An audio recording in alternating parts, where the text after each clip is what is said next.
యాపిల్లో రెండో టైపు. కర్ణాటకలో అయితే దీన్ని కళ్ళు యాపిల్ అంటారంట. కళ్ళు అంటే రాయి అని అర్థం అండి తెలుగులో. దీన్ని కూడా కట్ చేసి చూద్దాం ఎలా ఉంటుందో.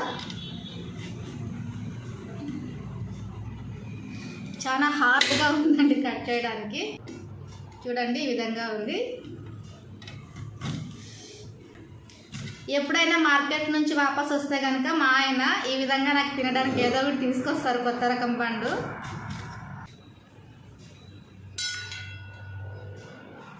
యాపిల్ లాగానే ఉంది చూడడానికి. దీన్ని టేస్ట్ చేసి చెప్తాను ఇప్పుడు. చాలా గట్టిగానే ఉందండి కట్ చేయడానికి అయితే. పర్లేదండి, స్వీట్ ఉంది. కానీ మామూలు యాపిల్ వేరు, ఈ యాపిల్ వేరు. రెండు కూడా యాపిల్ జాతికి చెందినవే. మనం రెగ్యులర్గా చూసే రెడ్ కలర్ యాపిల్ ఉంటుంది కదా, అందులోనే ఇది ఇంకొక టైప్ అనమాట. కళ్ళు యాపిల్ అంటారంట కర్ణాటకలో. తెలుగులో అర్థం వచ్చేసి రాయి యాపిల్. కానీ నాకు తెలిసి నాకైతే దీని పేరు తెలియట్లేదు మనం తెలుగులో ఏమంటామో అని. చూడండి మరి నీటి శాతం చాలా ఎక్కువగా ఉంది ఇందులోనూ. తినే కొద్ది నీళ్ళు దొరుకుతున్నాయి నాకైతే. టేస్ట్ కూడా బాగానే ఉందండి. మరి వీడియో నచ్చితే కనుక ఒక చిన్న లైక్ చేసి సబ్స్క్రైబ్ చేయండి friends. Thank you for watching.